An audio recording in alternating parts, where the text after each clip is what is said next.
পল্লীকবি জসিমউদ্দিন তার আসমানি কবিতায় এক অসহায় নারীর জীবনগাথা এঁকেছিলেন।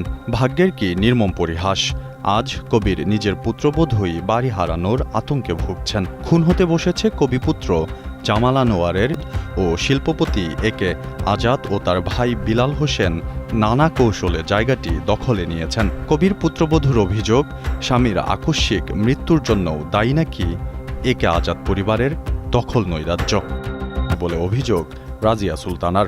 আমার হাজবেন্ডটা সেরা নাম কিন্তু কম না, সে ডক্টরেট করা, আর্সেনিকের উপরে ডক্টরেট করছে, কবি জসিমউদ্দিনের ছেলে।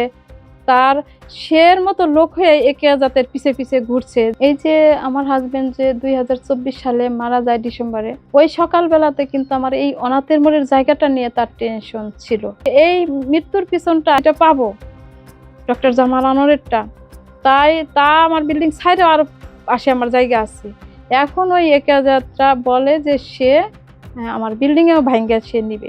এলাকাবাসীর বক্তব্যেও উঠে আসে ঘটনার সত্যতা, একই সাথে জমি গভীর হতাশা, চোখের কোণ বেয়ে নামে বেদনার অশ্রু, যা অসহায় আর নিজের ন্যায্য অধিকার ফিরে পাওয়ার আকুতি জানায়।